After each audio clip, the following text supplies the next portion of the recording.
Question को करने के लिए अगर कुछ हिंट चाहिए, हिंट क्या भाई, कॉन्सेप्ट तो पिछली क्लास में आपने सीखा, कॉन्सेप्ट आपने ये सीखा कि जब सिचुएशन कुछ ऐसी थी कि मैग्नेटिक फील्ड ये है और पार्टिकल को आपने फेंका है v वेलोसिटी से, एंगल थीटा बनाते हो, एक वेलोसिटी आया करती थी ये v sin थीटा और एक वेलोसिटी आ रही थी v cos थीटा। तो रेडियस निकालने का फार्मूला क्या था? रेडियस r बराबर होता था m/qb और यहाँ लिखते थे वो वेलोसिटी जो परपेंडिकुलर टू b। एक आंसर आया है ABC का प्रोडक्ट सेक स्क्वायर थीटा। भाई आपने रेडियस कैसे निकाला था? m/qb और यहाँ पर वो वेलोसिटी लिखी जाती थी जो b के साथ कैसे ये परपेंडिकुलर है। ये तो रेडियस का फार्मूला था। टाइम कैसे निकलता था एक चक्कर का? टाइम बराबर था 2πm/qb, एक चक्कर का समय ऐसे निकलता था। और पिच कैसे निकलती थी? पिच बराबर निकलती थी, पिच p बराबर ये v cos थीटा यानी कि वो वेलोसिटी जो b के अलॉन्ग है और साथ में कैपिटल T। ये हिंट है।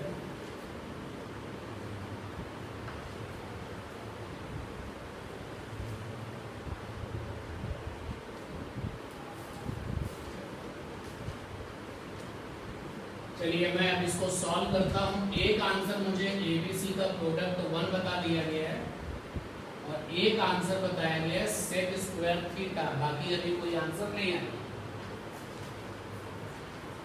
तो हम अपनी भी कैलकुलेशन करते हैं। पहले जहां पर हम लिखा है, तो मेरे वाले केस में जो रेडियस होगी वो r1 होगी, मेरे वाले केस में जो टाइम होगा एक चक्कर का वो t1 होगा, मेरे वाले केस में जो पिच होगी वो p1 होगी।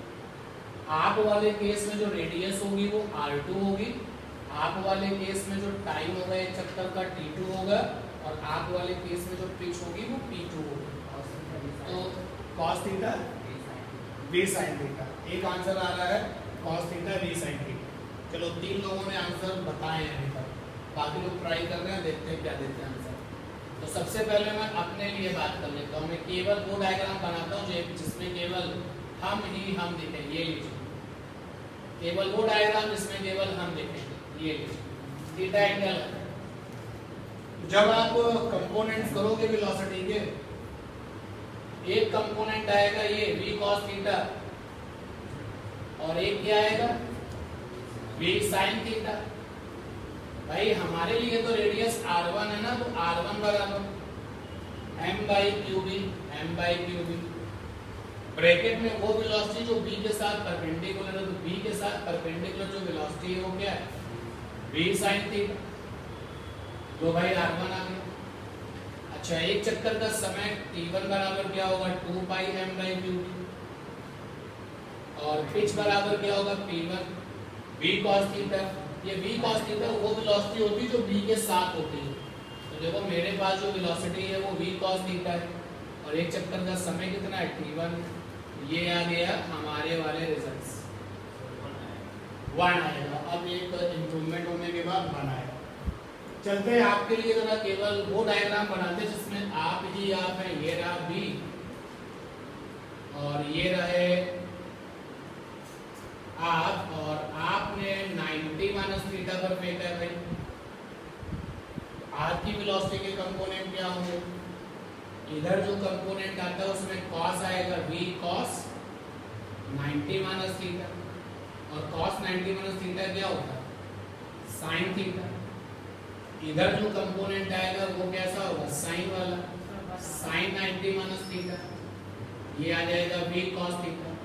देखो अगर आपको ये बात 11th स्टैंडर्ड्स की नहीं पता तो समझ लो, जहां से एंगल बनता है वहां के कंपोनेंट में हमेशा cos लगाते हैं। तो देखो यहाँ से एंगल बना है 90 माइनस थीटा, तो कंपोनेंट में आएगा cos और वो एंगल जो बन रहा है, और फिर ट्रिग्नोमेट्री की हेल्प से 90 माइनस थीटा sin थीटा होता है। ये आ गया। और जो दूसरे वाले कंपोनेंट है उसमें sin आएगा, ट्रिग्नोमेट्री की मदद से ये sin 90 minus theta cos theta आ गया। अब आपके लिए जो रेडियस है वो r2 है, तो r2 बराबर क्या होगा? m/qb और वो वेलोसिटी जो बी के परपेंडिकुलर है। आप जब देखोगे तो जो वेलोसिटी बी के परपेंडिकुलर है वो कौन है, v cos थीटा। Time t2 2 pi m by Q B, मेरा वाला m तुम्हारा वाला m, मेरा वाला q तुम्हारा वाला q, मेरा वाला b तुम्हारा वाला b, सब एक जैसा है। पिच पर आ जाते हैं p2, तो v cos थीटा, check the situation, v cos थीटा वो वेलोसिटी होती है जो b की तरफ होती है। आप वाले केस में जो वेलोसिटी b की तरफ है वो कौन है, v sin थीटा। आप लिखोगे v sin थीटा और साथ में आप क्या लिखोगे, कैपिटल B। तो ये तो हो गया हमारे और आपके अपने अपने कैलकुलेशंस।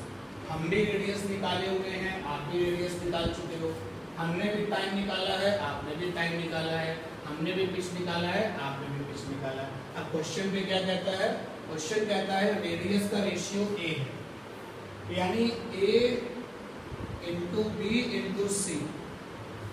तो a का मतलब है रेडियस का रेशियो, a का मतलब है r1 बाई r2, b का मतलब क्या है, टाइम का रेशियो t1 बाई t2, और c का मतलब क्या है, पिच का ratio v1 by v2। r1 की वैल्यू कितनी है, मुझे कितनी मिली है, mv sin theta by qb। r1 की वैल्यू लिखा मैंने mv sin theta by qb,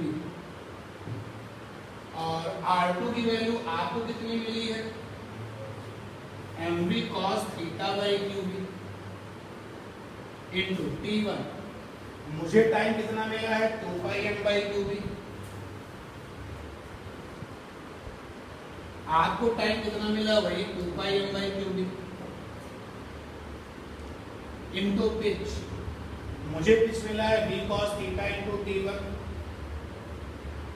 v cos theta into t1, और आपको कितना पिच मिला है, v sin theta into t2।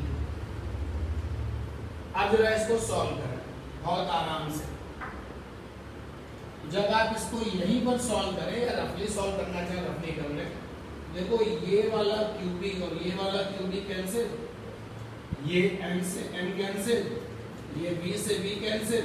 बताओ यहाँ पे क्या रह जाएगा, tan थीटा, क्योंकि ऊपर बचेगा sin थीटा, नीचे बचेगा cos थीटा। यहाँ पे क्या बनेगा 1, सेम टू सेम 1, और यहाँ क्या है cot थीटा, और t1 बाई t2 निकल करके क्या हो जाएंगे 1, क्योंकि t1 और t2 तो बराबर है ना, तो t1 और t2 बराबर है, तो यहाँ पे क्या आ जाएगा 1,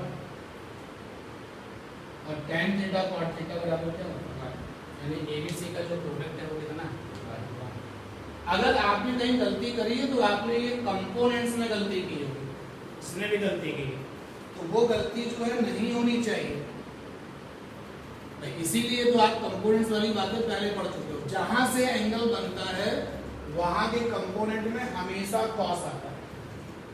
देखो यहां से एंगल बना तो यहाँ के कंपोनेंट में कॉस, और आगे एंगल जो बन रहा है बाकी जो दूसरा वाला उसके लिए साइन। सिमिलरली यहाँ देखिए, जब आप वाले केस पर आप जा रहे हो एंगल बना 90 थीटा, लेकिन जहां से एंगल बनता है वहां के कंपोनेंट में कॉस, तो हमने तो कॉस ही लगाया था, लेकिन ट्रिग्नोमेट्री से क्या बन गया था, साइन। सिमिलरली इस वाले में हमने साइन लगाया था, लेकिन ट्रिग्नोमेट्री से क्या बन गया, कॉस।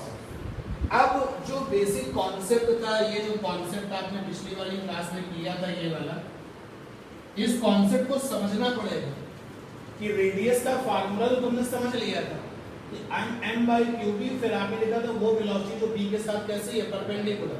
तो पिच में जरा चलिए, पिच क्या है, पिच होती थी दूरी, दूरी बराबर होता है 4 इंटू समय, तो 4 वो वाली जो b के अलॉन्ग है, जो तुमने कॉन्सेप्ट डिस्कस किया था वहां पर जो चाल जो स्पीड v के अलॉन्ग है वो क्या थी, v cos थीटा, इसलिए तुमने यहाँ पर v cos थीटा लिखा था। लेकिन जरा इस वाले केस में देखें, इस तरफ जो वेलोसिटी है वो कौन है, v sin थीटा, तो यहाँ पर हमको क्या लिखना पड़ेगा, v sin थीटा। मेरे वाले केस में वो कितनी है, v cos थीटा, तो मैं क्या लिखूंगा, v cos थीटा। यानी पिच को लेकर के भी दिमाग में क्या चलना चाहिए, यानी पिच को लेकर के दिमाग में चलना चाहिए, पिच p बराबर v cos थीटा क्या है, वो वेलोसिटी जो along कैपिटल B है, इनटू में क्या साइन। एक चक्कर नोट कर सकते हैं, कहीं को डिस्कशन करना तो पूछ सकते हैं। है बढ़िया क्वेश्चन। ये क्वेश्चन लिखिए, in given magnetic field, in given magnetic field bracket में capital P, in given magnetic field bracket में capital B bracket close, proton comma neutron and alpha particle, proton comma neutron and alpha particles projected with same speed, projected with same speed perpendicular to field, same speed का underline करना, projected with same speed perpendicular to field, projected with same speed perpendicular to field,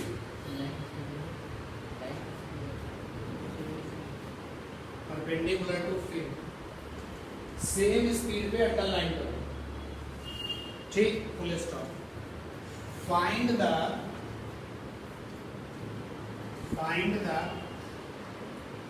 ratio of their radii, find the ratio of their radii, कितने degree पर इन लोगों को फेंका गया, 90 degree पर। पिछली क्लास में आपको अपडेट मिल चुका है कि जब 90 डिग्री पर फेंका जाता है तो सिंपल एक सर्कल बनाता है जिसकी रेडियस क्या होती है, M V upon Q B, M upon Q B, V कौन सा वी होता है, B के साथ 90 डिग्री बनाने वाला। तो यहाँ पर आपने सेम स्पीड से फेंका है प्रोटॉन को, न्यूट्रॉन को और अल्फा पार्टिकल। तो प्रोटॉन ने अपना रेडियस बनाया होगा, न्यूट्रॉन ने भी अपना रेडियस बनाया होगा और अल्फा पार्टिकल ने भी अपना रेडियस बनाया होगा। उन तीनों लोगों की जो रेडियस बनी है उनकी रेडियस का क्या चाहिए, रेशियो चाहिए। स्पीड सबकी सेम है, मैग्नेटिक फील्ड भी सभी की सेम है, तीनों लोगों को सेम स्पीड से फेंका जा रहा है, ये क्वेश्चन ने कहा है। तीनों लोगों को सेम मैग्नेटिक फील्ड में फेंका जा रहा है, ये भी क्वेश्चन ने कहा है। अब तीनों लोगों के स्पीड सेम है, तीनों लोगों का मैग्नेटिक फील्ड सेम है, लेकिन तीनों लोगों के क्या चार्ज भी सेम है, ये पता होना चाहिए तुम्हें। यही तो इस क्वेश्चन में है, इसीलिए तो मैंने प्रॉब्लम दी। अगर आपको इन तीनों के मास के बारे में और चार्ज के बारे में कोई जानकारी नहीं है तो कर लीजिए। देखिए भैया इंफॉर्मेशन क्या है, देखो यहाँ पर मैंने लिखा है प्रोटॉन और इसका सिंबल होता है 1H1, यहाँ लिखा है न्यूट्रॉन, इसका सिंबल होता है 1H2 और यहाँ लिखा हुआ है अल्फा पार्टिकल। अल्फा पार्टिकल को हीलियम पार्टिकल भी कहते हैं, इसका सिंबल होता है 2He4। तो देखिए क्या रिलेशन होता है, अगर प्रोटॉन का मास m है तो न्यूट्रॉन का मास भी क्या होता है m, और अल्फा वाले पार्टिकल का मास क्या होता है 4m। ये पता होना चाहिए, यानी ये इंफॉर्मेशन होनी चाहिए कि अल्फा पार्टिकल का मास प्रोटॉन से कितना होता है 4 गुना, अल्फा पार्टिकल का मास न्यूट्रॉन के मास से कितना होता है 4 गुना, और प्रोटॉन का मास और न्यूट्रॉन का मास आपस में कैसा होता है बराबर। दूसरा, अगर प्रोटॉन के पास में चार्ज है Q तो न्यूट्रॉन के पास चार्ज कितना होता है 2Q, सॉरी Q, न्यूट्रॉन के पास चार्ज कितना होता है 2Q। मैं कुछ गड़बड़ कर रहा हूँ, ध्यान दें गड़बड़ क्या हो रहा है, इसको फिर से मैं देखिए प्रोटॉन सिंबल है 1H1, न्यूट्रॉन सिंबल है 1H2, अल्फा पार्टिकल सिंबल है 2He4। अगर प्रोटॉन का मास m है तो जो न्यूट्रॉन है उसका मास 2m होता है और अल्फा वाले पार्टिकल का जो मास है वो कितना होता है 4 है। तो ये याद होना चाहिए कि न्यूट्रॉन का मास प्रोटॉन से दुगना होता है और अल्फा वाले पार्टिकल का मास प्रोटॉन से कितने टाइम्स होता है 4 गुना। तो मास के मामले में अल्फा पार्टिकल 4 टाइम्स है as compared to the proton, और न्यूट्रॉन अपना कितने टाइम्स है 2 टाइम्स। अगर प्रोटॉन का चार्ज है Q, तो यार न्यूट्रॉन का चार्ज भी कितना होता है Q। दोनों के चार्ज कैसे होते हैं सेम, लेकिन अल्फा पार्टिकल में जो चार्ज होता है वो कितना होता है डबल। जिस क्वेश्चन को आप करने जा रहे हो उसमें ये इंफॉर्मेशन होनी चाहिए, ये जनरल नॉलेज है, ये एग्जाम में नहीं दिया जाएगा। जो चीज़ मैंने यहाँ लिखी हुई है ये एग्जाम में आपको नहीं प्रोवाइड की जाएगी, आपको पता होना चाहिए। क्या पता होना चाहिए? अल्फा वाले पार्टिकल पर चार्ज प्रोटॉन से दोगुना होता है। न्यूट्रॉन पर चार्ज और प्रोटॉन पर चार्ज कैसा होता है? Same to same. मास के लिए न्यूट्रॉन का मास प्रोटॉन से डबल होता है, जबकि अल्फा वाले का मास प्रोटॉन से कितना होता है? 4 टाइम्स। तुमने किसको किसको वहां पर फेंका है? प्रोटॉन को फेंका है। R माने रेडियस, P माने प्रोटॉन का। दिमाग में फार्मूला है, दिमाग में फार्मूला है R बराबर mv/q, ये फार्मूला है। नाउ बी केयरफुल, ध्यान देगा। R माने रेडियस, P माने प्रोटॉन का, m प्रोटॉन का, v स्पीड प्रोटॉन की, q प्रोटॉन का, b मैग्नेटिक फील्ड। न्यूट्रॉन के लिए चलते हैं, R D for neutron, m neutron का। स्पीड तो यार सेम रखी ना सकते, और q न्यूट्रॉन का, और मैग्नेटिक फील्ड भी सभी की सेम रखी है। चलते हैं अल्फा पार्टिकल का, अल्फा वाले पार्टिकल का, m अल्फा वाले पार्टिकल का, स्पीड उसकी भी रखी है आपने, सेम स्पीड है। क्वेश्चन में मेंशन नहीं किया गया कि स्पीड कितनी है, क्वेश्चन में तो ये कहा गया सेम स्पीड। अगर तुम ये सोचते हो कि स्पीड v है, तो वो स्पीड v प्रोटॉन की भी है, वो स्पीड v न्यूट्रॉन की भी है, वो भी स्पीड आपके अल्फा पार्टिकल की भी है। क्यों? अल्फा वाले पार्टिकल का, और b भी सेम रखा गया। तीनों रेडियस का रेशियो चाहिए, तो निकालिए रेडियस का रेशियो। r प्रोटॉन का रेशियो, r न्यूट्रॉन का रेशियो, r अल्फा पार्टिकल का बराबर mp/v/qpv ratio mdv/qdv ratio m alpha v/q alpha v। अच्छा, रेशियो में जो कॉमन लोग होते हैं वो कट जाते हैं, तो ये v/v, v/v, v/v कैंसिल हो गया। क्या हो गया इधर? mp प्रोटॉन का मास अगर m है और प्रोटॉन का चार्ज अगर q है, न्यूट्रॉन के केस में क्या है? न्यूट्रॉन का मास प्रोटॉन से दुगना होता है, चार्ज लेकिन बराबर होता है। और अल्फा के केस में क्या है? मास प्रोटॉन से 4 गुना होता है और चार्ज प्रोटॉन से डबल होता है, चार्ज डबल होता है। m/q, m/q, m/q फिर से कैंसिल, रेशियो में कॉमन कट जाता है। यहाँ पे 1 रह गया, यहाँ पे 2 रह गया, यहाँ पे 2। ठीक है। अच्छा, किन लोगों के रेशियो सेम टू सेम आ रहे हैं? बोलो। न्यूट्रॉन और अल्फा पार्टिकल। ठीक है, इससे पता चलता है कि दोनों लोगों की जो रेडियस होगी वो कैसी होगी? सेम। अब इस क्वेश्चन को करने के लिए सबसे इंपॉर्टेंट बात केवल ये नॉलेज नोट कर सकते हैं। एग्जाम में मासेस नहीं प्रोवाइड किए जाएंगे, याद रखना।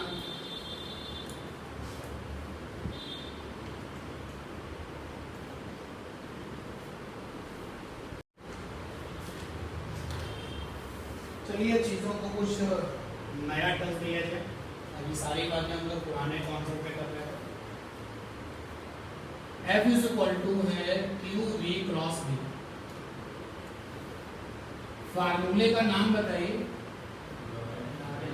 Lorentz force, also called the magnetic force. देखते हैं क्लास में कितने लोग सही जवाब देते हैं। बताओ इस फार्मूले में Q क्या है? Q क्या है? चार्ज नहीं है, point charge.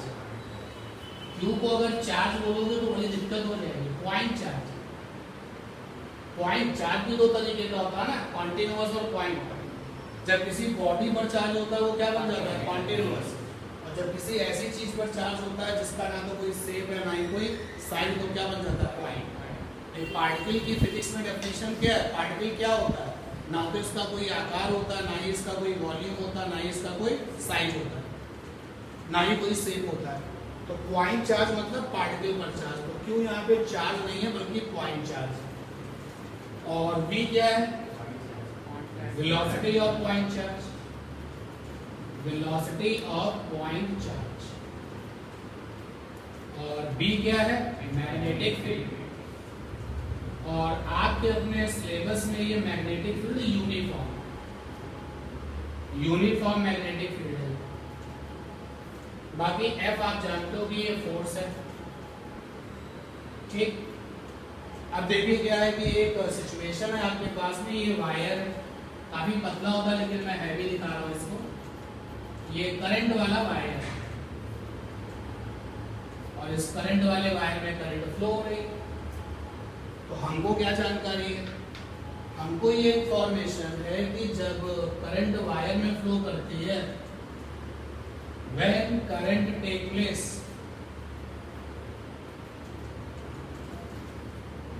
in wire, then large charge density, actually वो जो चार्ज डेंसिटी है वो इलेक्ट्रॉन्स नंबर है, मतलब number of free electrons, number of free electrons per unit volume, जो कि होते हैं 10 की पावर 29 पर मीटर क्यूब फ्लो। करंट के चलने में चार्ज पॉइंट में चलता, बल्क में चलता है। और अगर चार्ज बल्क में है तो वो क्या कहलाएगा? बॉडी चार्ज, वो कहलाएगा कॉन्टिन्यूअस चार्ज। चार्ज अगर किसी एक पर्टिकुलर पॉइंट पर तो क्या कहलाएगा? Point charge.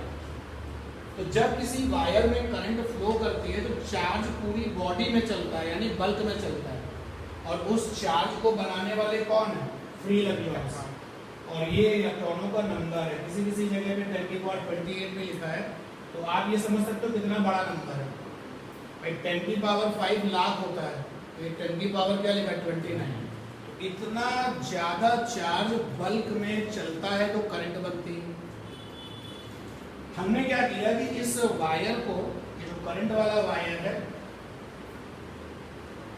मैग्नेटिक फील्ड में रख दिया। इस वायर को मैग्नेटिक फील्ड में रख दिया।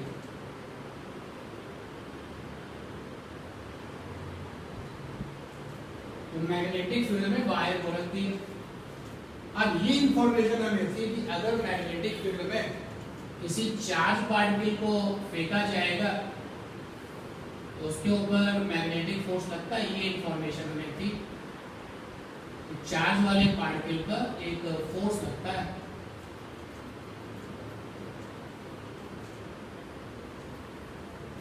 तो जब हमने इस करंट वाले वायर को मैग्नेटिक फील्ड में रखा, तो मेरा लॉजिक सुनो क्या है।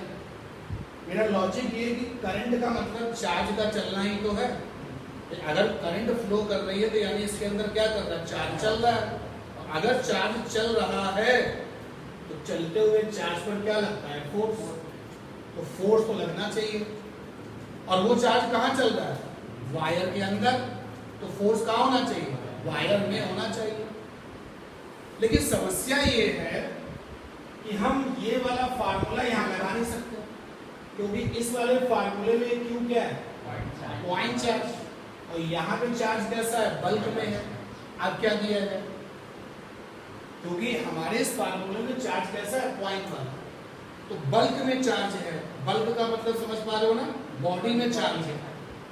तो किसी ने कहा कि ऐसा है कि जो बॉडी में चार्ज है आप उसको लो ही नहीं, आप उसका एक छोटा सा हिस्सा ले लो। ये भी हम लोगों की आदत जो है इलेक्ट्रोस्टैटिक से बन चुकी है। जैसे बहुत बड़ी लेंथ अगर L है तो dl क्या है? इतनी स्मॉल लेंथ के लुक्स लाइक ए पॉइंट, ठीक है। अगर बहुत बड़ा एरिया A है तो dA क्या है? बहुत छोटा एरिया। तो किसी ने सजेशन दिया कि ऐसा करो, आप इस पूरे वायर को देखो ही नहीं, आप इस वायर का एक छोटा सा हिस्सा देखो। हमने उसके सजेशन को माना। हमने कहा ठीक है, हम वायर का ये छोटा सा हिस्सा देख रहे हैं, हम पूरे वायर को देख ही नहीं रहे, हम इस वायर का छोटा हिस्सा देख रहे हैं। और ये छोटा हिस्सा इतना छोटा है, it just looks like a point। तो इस छोटे हिस्से में जो चार्ज होगा वो भी कैसा होगा, लुक्स लाइक ए पॉइंट। तो छोटा हिस्सा, यहाँ मैं आपको काफी बड़ा दिखा रहा हूँ लेकिन एक्चुअली बहुत छोटा है। तो ये छोटा सा हिस्सा हमने देखा, तो पूछा गया इस छोटे से हिस्से की लेंथ कितनी है। तो हमने कहा भाई इस छोटे से हिस्से की लेंथ dl है। तो ये dl लेंथ बहुत छोटी है, इतनी छोटी है कि लुक्स लाइक ए पॉइंट। तो इस dl लेंथ में मौजूद जो चार्ज होगा वो भी कैसा हो जाएगा, लाइक ए पॉइंट। तो फिर हम इसके लिए इस फार्मूले को लगा पाएंगे। तो ये जो dl लेंथ हमने छोटी सी ली है उसमें कितना चार्ज है ये पता किया जाए।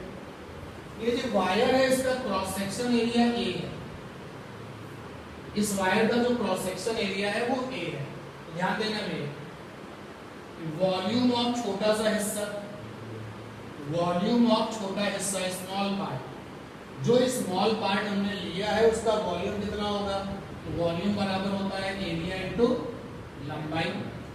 एरिया तो क्रॉस सेक्शन वही रहेगा यार, तो छोटा सा हिस्सा हमने लिया है, क्या इसका क्रॉस सेक्शन बदल जाएगा, वो तो नहीं बदलेगा। छोटे से हिस्से का वॉल्यूम हो जाएगा एरिया इनटू लंबाई।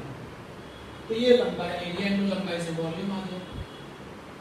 और उधर आपकी अपनी इलेक्ट्रिसिटी में आदत बन चुकी थी छोटा n। छोटा n होता था number of free electrons per unit volume, per unit volume. Unit volume में जो इलेक्ट्रॉन्स थे वो क्या थे, छोटे n। यहां पर आ जाओ कि एक वॉल्यूम में कितने फ्री इलेक्ट्रॉन्स होते हैं n, इतने वॉल्यूम में कितने होंगे निकल आएगा ना। तो हमने यहां निकाला total electrons in small volume. Small volume में कितने इलेक्ट्रॉन होंगे, तो ABL और साथ में क्या करेगा n। अच्छा, एक इलेक्ट्रॉन पे चार्ज होता है E, एक इलेक्ट्रॉन चार्ज बराबर होता है कितना E। क्या मुझे दोबारा से आपको बताना पड़ेगा कि इलेक्ट्रिसिटी में, इलेक्ट्रोस्टैट्स में E प्लस का मतलब क्या है, प्रोटॉन।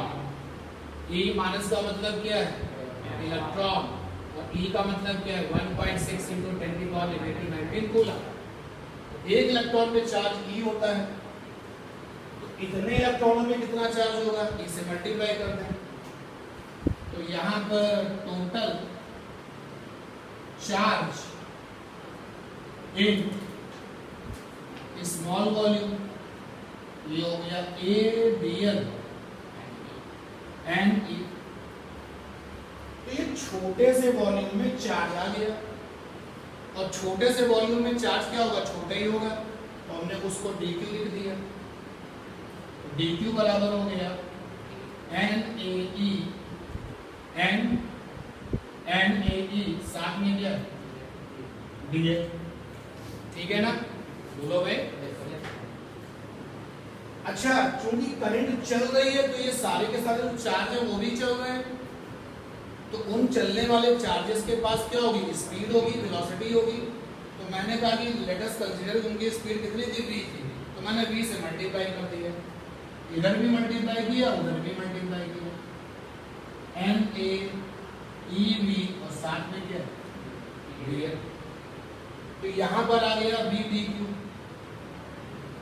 ठीक। अच्छा, जो करंट वायर में चलती है, तो वायर में करंट का फार्मूला क्या था, करंट इन वायर। वायर में करंट था I बराबर ABD/NE, ये था फार्मूला। ये जो उस समय आप इलेक्ट्रिसिटी में जब थे तो इस VD को क्या कहते थे, ड्रिफ्ट स्पीड।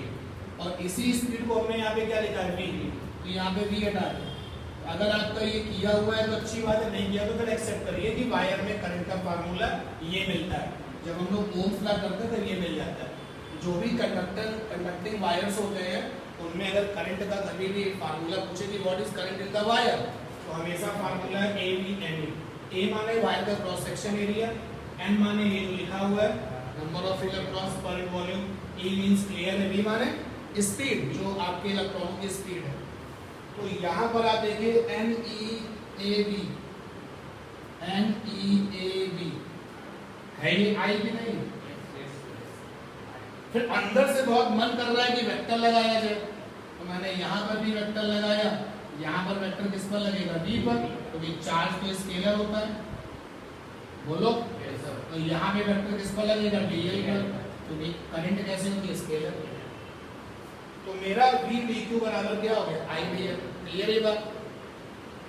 वापस अपने उसी ट्रैक पर आ जाते हैं कि हम इस छोटे से हिस्से को इतना छोटा मान रहे हैं कि लुक्स लाइक ए पॉइंट, और इस छोटे हिस्से में चार्ज कितना है, dq है। तो मैंने कहा भाई फोर्स कितना लगेगा, तो मैग्नेटिक फोर्स निकालते हैं छोटे हिस्से पर। तो magnetic force on dq, dq ये रहा dq, ये dq इस हिस्से में चार्ज है जो कि बहुत छोटा है, इस पर लगने वाला मैग्नेटिक फोर्स। और किसी को तकलीफ नहीं होनी चाहिए क्योंकि यहाँ पर q कैसा था, पॉइंट चार्ज, तो मेरा dq भी कैसा है, पॉइंट चार्ज। तो मैंने लिखा है यहाँ पर dq v क्रॉस b। तो यहाँ पर संबंध सेज की फोर्स को df लिखो। हमने कहा नहीं ठीक है भाई, छोटे हिस्से पर लगने वाला फोर्स भी क्या होगा, छोटा ही तो होगा, उसको भी df से लिखना चाहिए। क्लियर ये बात, पक्का। अच्छा, अब ये छोटे हिस्से पर लगने वाला फोर्स आ चुका है, मुझे पूरे वायर पे फोर्स चाहिए। अगर मुझे पूरे वायर पर फोर्स चाहिए तो क्या करेंगे, इंटीग्रेट करेंगे। इंटीग्रेशन किया इधर भी और इंटीग्रेशन किया इधर भी, इधर भी इंटीग्रेशन किया। तो यहां पर तो हो गया f, क्योंकि अकेले dx का इंटीग्रेशन क्या होता है, और यहां आ गया dq भी, इसको ऐसे लिख सकते हो, v dq, कोई समस्या नहीं, v dq क्रॉस b। अभी तक सब सही चल रहा है। अच्छा, v dq की वैल्यू क्या प्रूव कर चुके हैं, आई dl, इसको इक्वेशन 1 डाल देते हैं।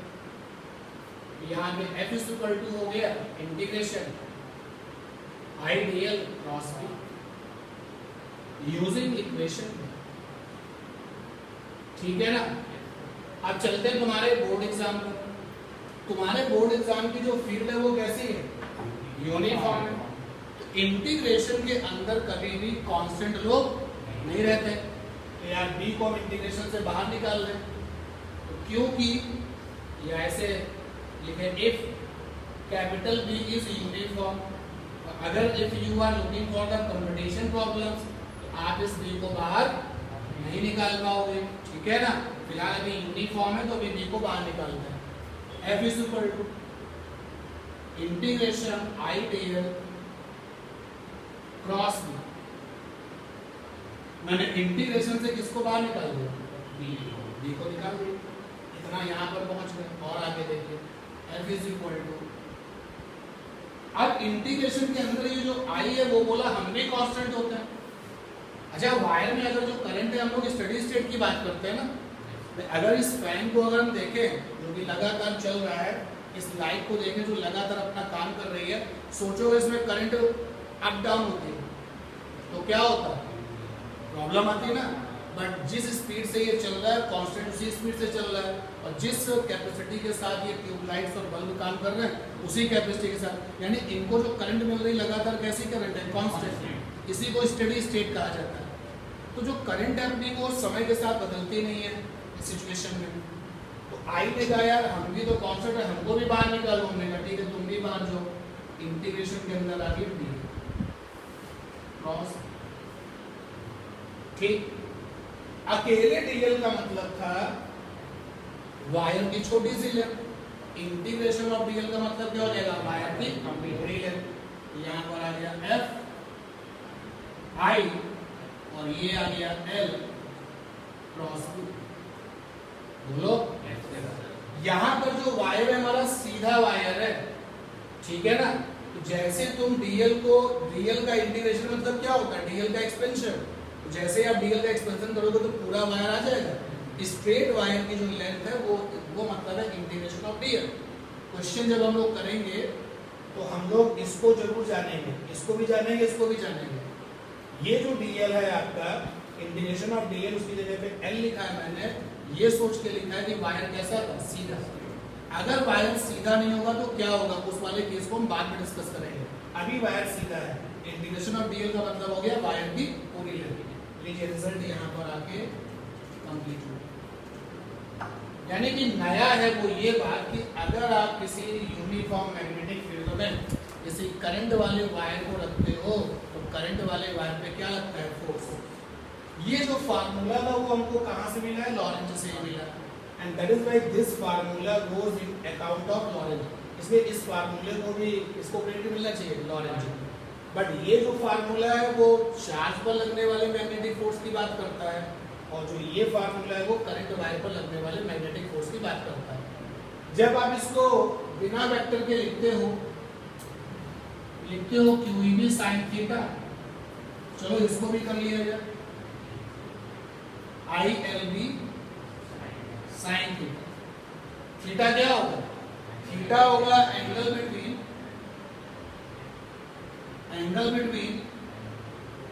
IL and B। यार ये L वेक्टर की डायरेक्शन कैसे होती है, करंट के साथ। अगर करंट की डायरेक्शन ये है तो IL वेक्टर की डायरेक्शन भी क्या है ये, और मैग्नेटिक फील्ड आपकी ये है, आपस में जो एंगल बना रही है वो क्या हो गया, थीटा। ठीक है ना, क्लियर हुई ये बात। कौन सा अभी काम हमने पेंडिंग में डाल दिया, अगर वायर सीधा नहीं है तो क्या होगा, ठीक है ना। इस फार्मूले को हमने यहाँ से यहाँ तक जब हम पहुँचे हैं हमने ये सोच करके कंप्लीट किया है काम कि वायर कैसा था, स्ट्रेट। और मैंने अपने डायग्राम में भी वायर कैसा दिखाया, स्ट्रेट। नोट कर लीजिए, आपने मैग्नेटिक फोर्स निकाला है किसके ऊपर, करंट कैरिंग वायर पर। आप चाहें तो यहाँ पर हेडिंग डाल सकते हैं, magnetic force on current carrying wire,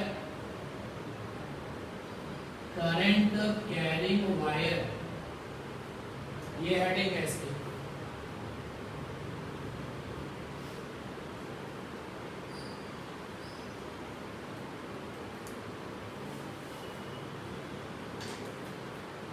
क्या तुम में से किसी के पास फोन इसका ब्लूटूथ ऑन है, ऐसा कोई फोन लिए क्या, देखो चेक कर लो, ये जो गड़बड़ कर रहा है मुझे लग रहा है इसीलिए, देखो एक बार चेक करो। जैसे ये रिजल्ट तो हम लोगों ने कर ही लिया है, अगर मान लो ये क्वेश्चन आपके सामने रहे, right formula for magnetic force on current carrying wire, current carrying wire, current carrying wire पर लगने वाले मैग्नेटिक फोर्स का फार्मूला दे दीजिए, लिख दीजिए, केवल राइटिंग करने को कह रहा है। परफेक्ट आंसर ये फार्मूला ये होना चाहिए, F is equal to I integration of dl cross ये है, ठीक है ना। ये जो लिखा हुआ है इंटीग्रेशन ऑफ dl, इसको क्या पढ़ा है, that is total vector length, total vector length, ये लेंथ नहीं है, ये क्या है, वेक्टर लेंथ। और सीधे वायर के केस में ये टोटल वेक्टर लेंथ वायर की लेंथ के क्या होता है, बराबर।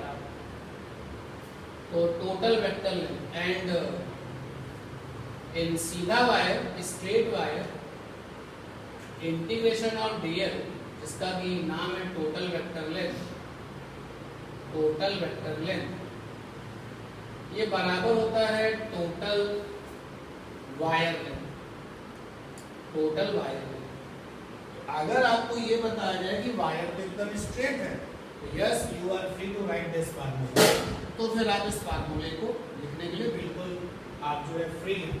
आप देखो यहाँ पे करंट कैरिंग वायर लिखा, स्ट्रेट नहीं लिखा, ठीक है। इस क्वेश्चन की खास बात क्या है, यहाँ पर केवल क्या लिखा है, करंट कैरिंग वायर, तो मैं ये लिखूंगा। लेकिन अगर वायर सीधा है, फॉर सीधा wire, straight wire, straight wire के केस में हमेशा ये देखा जाता है कि जो वेक्टर लेंथ है वो वायर की लेंथ के क्या होती है, बराबर। लेकिन अगर वायर टेढ़ा मेढ़ा है, जैसे कि वायर इस शकल का है, इस तरीके का एक वायर ले लेते हैं, तो वायर में करंट तो फ्लो हो रही है लेकिन वो ऐसे है, वायर ऐसा है। और थोड़ा सा अच्छा बनाते हैं, ये वायर ऐसा है, मैग्नेटिक फील्ड ये है, तो क्या इस पर फोर्स नहीं लगेगा? लगेगा। लेकिन यहाँ पर vector length, total vector length wire की लेंथ के बराबर नहीं होगी। इस वाले केस में जो टोटल वेक्टर लेंथ है, जिसका मतलब है इंटीग्रेशन ऑफ डीएल, ये not is equal to wire length. ये तुम बिल्कुल ऐसे समझ लो जैसे डिस्टेंस लेंथ होता है, डिस्प्लेसमेंट भी क्या होता है, लेंथ होता है। लेकिन डिस्प्लेसमेंट कौन सा लेंथ है? वेक्टर वाला। और डिस्टेंस कौन सा लेंथ है? सिंपल वाला है। अगर हम एक पाथ बनाते हैं आपके लिए, सोचना है जरा इस बारे में।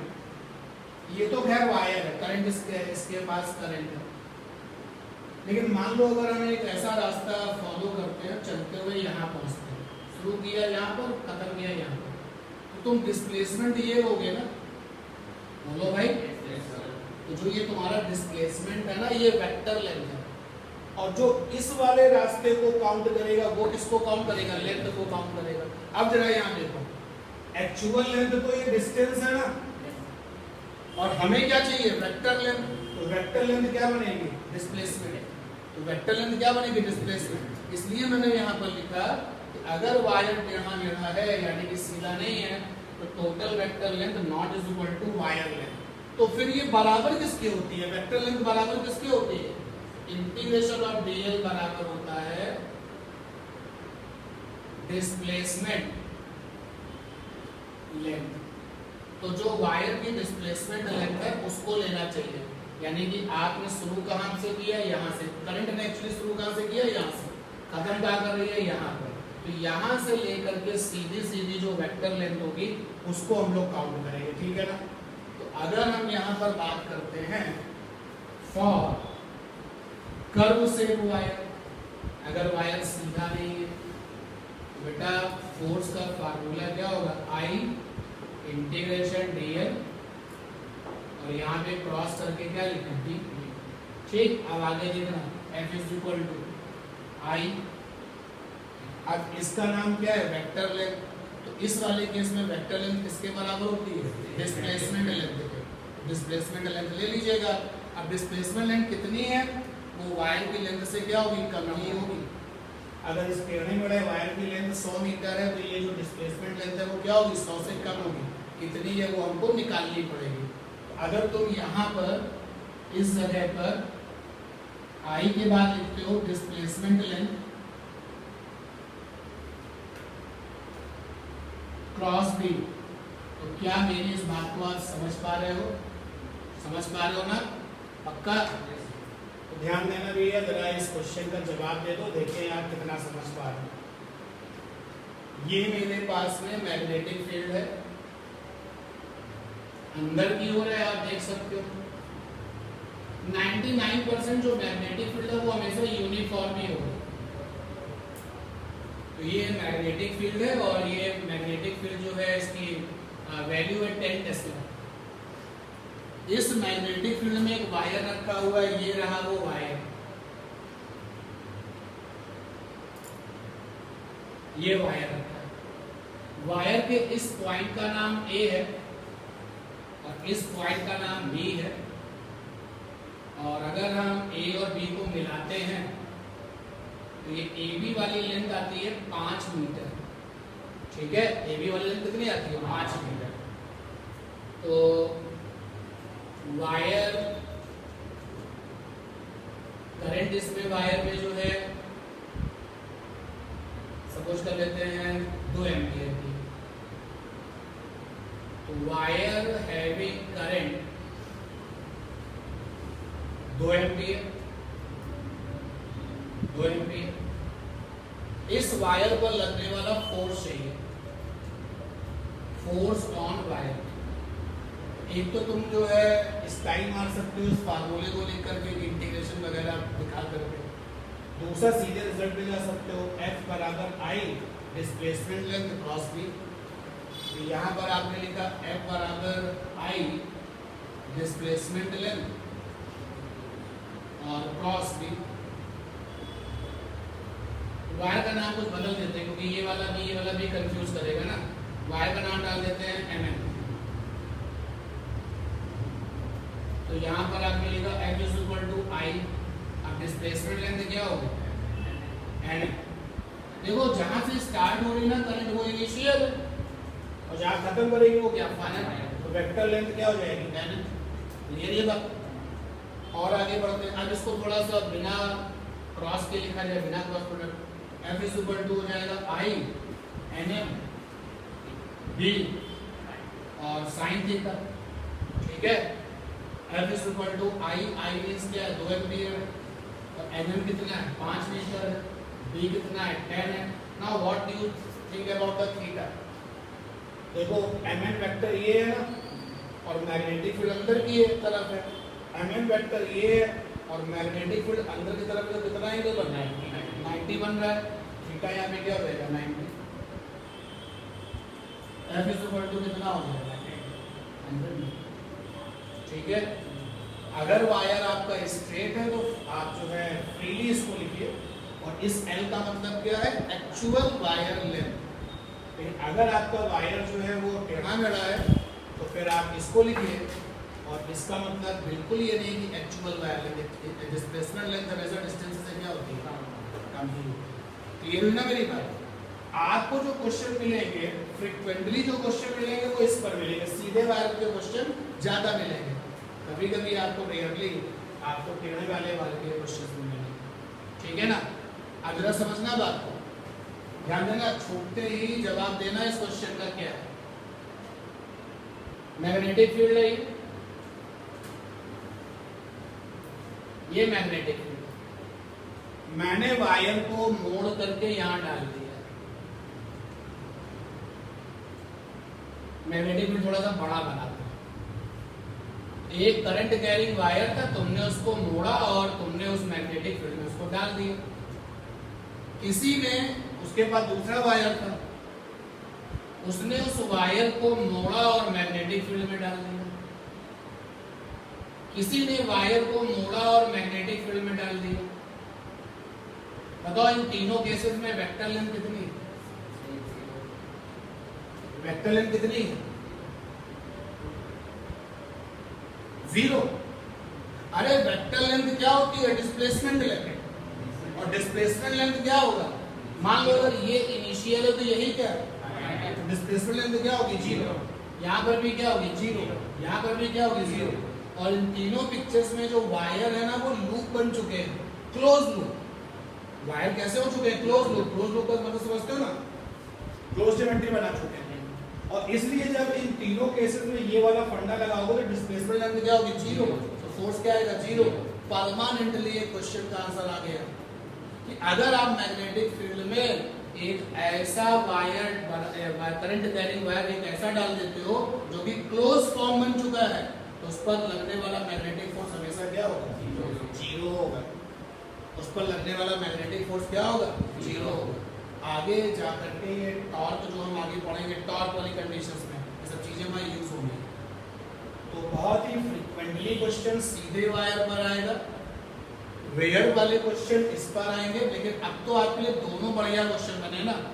इस वाले केस में आपको डिस्प्लेसमेंट लेंथ पे ध्यान देना है, ऊपर वाले केस में टोटल लेंथ पर ध्यान देना है। ठीक है, नोट कर लीजिए।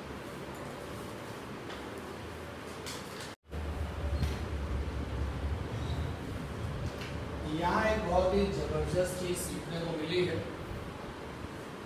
कि इस पर कितना फोर्स होगा 0 होगा, इस पर कितना फोर्स होगा 0 होगा, इस पर कितना फोर्स होगा 0 होगा। यानी कि फिर क्या कह सकते हैं, उसका रीजन हमने बताया कि इस वाले केस में डिस्प्लेसमेंट लाइन 0, इसमें भी 0, इसमें भी 0। तो एक पॉइंट बना कि जब क्लोज लूप, लूप का मतलब होता है बंद ज्योमेट्री, वो चाहे जैसी हो, सर्कल जैसी हो, चाहे वो स्क्वायर जैसी हो, चाहे वो इरेगुलर टेढ़ी मेढ़ी हो, when closed loop, sorry, when closed current carrying loop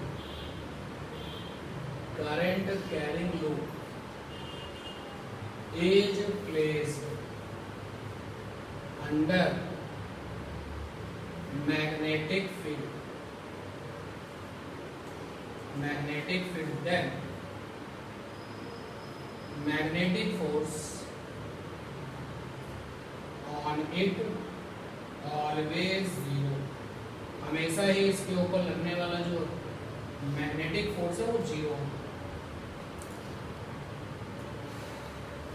क्यों जीरो होता है? क्योंकि आप इस फोर्स को निकालने के लिए डिस्प्लेसमेंट लेंथ की तलाश करोगे और क्लोज होने की वजह से डिस्प्लेसमेंट लेंथ जीरो होगा तो फोर्स तो जीरो होगा ही होगा।